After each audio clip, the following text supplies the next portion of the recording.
Hello, this is JKC again, and it's July 17th, 2012. I haven't had an in-depth OBE experience since the last time I recorded, except for just recently. It was about 4 days ago. And in between those times, I've been working on meditation and things like that. Um, I have mild ADD in addition to Asperger's syndrome, so it's very hard for me to meditate. So it's just like a discipline that I'm really trying to force myself to learn. But it has helped. I have managed to, get myself to a state of deep relaxation several times. But otherwise, the OBEs that I experience continue to be spontaneous. I just had one recently. I can't really describe it in nature. I saw some things there that I'm still trying to work out in my mind.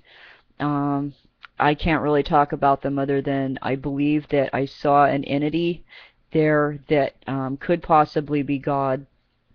And I really can't describe the scene. I've tried to record this 3 times, and every time I describe the scene, something happens to YouTube, and it won't record. So I'm assuming that that means that for karmic reasons that I'm not supposed to talk about what I saw.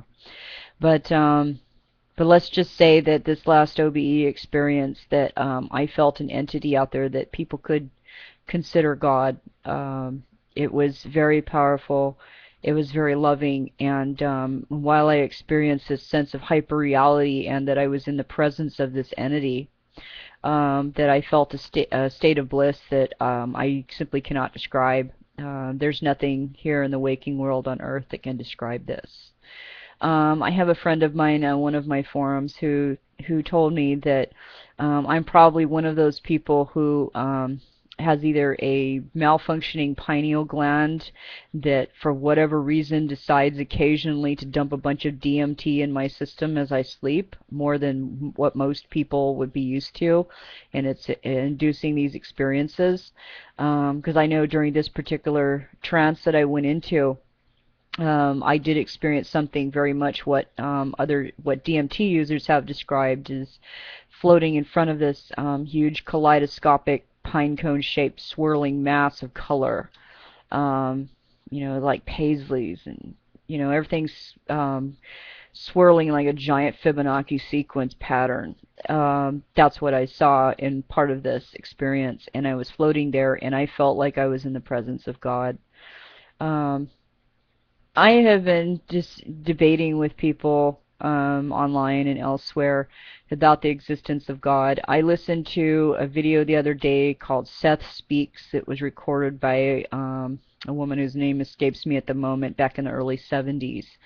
And a lot of what she channeled through this entity called Seth, I was listening to that, and because I've been just browsing around, finding all those weird things that have to do with astral projection, and this popped up in it. I'd never heard of the Seth tapes or the Seth material before, and I found it, listened to it, and a lot of it is stuff. I don't know if she just worked out in her head and then made up the entity Seth to translate that to the world. I mean, her ideas of what existence is beyond death or beyond this, dimension that we currently live in. But a lot of what she said felt like the truth. It felt like it was similar to my experience, except that I disagree with her, or quote unquote Seth, on one key point. Seth says that there is no God, that there is nothing beyond the pale, so to speak, except like a dreamland where you can make whatever you want out of just creative thought and energy and thought forms, and that life is only a projection of what we perceive it to be. That's not. I don't buy into that at all. I think that there is a sentient entity that does have control over all of this, that it created all of this. I know because I've talked to it. It has spoken to me. Anybody that has ever used DMT, which I'm not a DMT user, any DMT I've ever had came naturally from my own brain. But it was just when I have walked in these worlds and felt them up close and personal. I've touched marble walls and polished brass mirrors. I felt the breeze in my hair. I felt the sand under my feet. I've seen colors, and in a scene, felt heard music, flute music, and wind chimes, and things like that. That you know, you're in a whole another place. And if it's a mental construct, why would I mentally construct something I've never seen or heard before? Never saw it on movies, never saw anything like that. It's just a new place. It's so easy to write all this off as just mental mumbo jumbo. It's just something your brain creates. I don't believe so. I believe that there is another world beyond this one, probably thousands or millions of them. But this other dimension is what some call maybe the third heaven. Um, there's like an in-between world that you go through too, where you can run into both good and bad entities there. And but I believe this particular instance, I went right past the in-between and went to the third heaven. And for briefly time, maybe 20 or 30 seconds, I was there and I absorbed the entire scene. I burned it into my mind and I can see it in front of me now. Suffice it to say that while I was there, I saw an open window and there was a lamp on the windowsill. And the walls were made out of marble and polished brass. And outside it was early dawn, and there were bare trees out there. They were in shadow. But again, I heard wind chimes, and I saw these beautiful silky curtains blowing in the wind. I felt the cold marble beneath my feet, and then I saw this lantern there. And inside the lantern was a light. It wasn't like a regular flame, but it was very similar to plasma flame. It flickered in and out of existence, and it felt alive. It felt living, and it seemed like it was watching me. And I was sitting there staring at this thing, and it's like, is this another person's spirit, or is this like a piece of God that I'm looking at here? Is this God, kind of just in a reduced form that I can comprehend? There was a lot more to this experience than that, and it would take way too long for me to describe it all. But if someone tells you that God isn't real, it's because they want to justify whatever things that are going on in their life, hedonism, um, immorality, and things like that. They deny God's existence because they don't want to have to answer for that.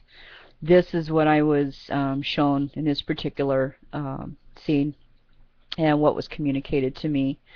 You have to choose in this life. You have to choose whether you're going to follow the desires of the body or if you're going to follow the expansion of the mind. There's no in between. You can't have both. Maybe I've heard of different theologies, stuff that try to combine the two, but you can't. If you focus so much on your body, and the desires of the body and what the body wants, you're going to miss out on the expansion of the mind because you're so focused on, your genital area or whatever turns you on, as opposed to expanding the mind. If I could go back to this place that I visited for about 20 or 30 seconds in a heartbeat, I would give up everything that I had to go right back there. If it meant giving up sex for the rest of my life to do that, I'm there. This is way beyond that. Sex is like nothing compared to this. This is like total, utter mental bliss where this place is. And unless you have experienced that, unless you've come in contact with God and this entity that I call God, you couldn't possibly understand. Everything that you are here in this world goes by the wayside. That's how important this is. So, people could sit there and argue with me all they want. There is no God. Ask yourself why you think there's no God. Is it because you called out for God and there was no answer? Chances are that God was talking to you all along. You just never opened your mind, or something happened to you to make you close your mind. And I was like that for many, many, many years. I didn't believe in God. I didn't believe anything because I cried out for God and asked Him to help me, and nothing ever happened. But in recent years, my mind has been opened up to these things, and there is something out there. There is an entity that permeates the universe, and there is an entity that once we leave this mortal plane, we become part of it one more time. Some theologies, religions, what have you, say that when you leave this mortal coil, you become one with this God again. You do, but you retain your own personality as well. I believe in the adage that you are a tiny piece of God, and that's how God uses this reality to experience a different life. But we are separate from God in a way, and in a way we are God. or at least a part of him, like just a molecule of God. Um, God breathed life into all of us at one point when we were created, and we were created. Nature and all that is all part of it. You can debate it through science and what have you, but we're only allowed to see what we're meant to see. But anyway, there's so much that happened here with this thing that I'd like to talk more about it, but running out of time. Maybe I can do a part two, or maybe come back to it in a few days.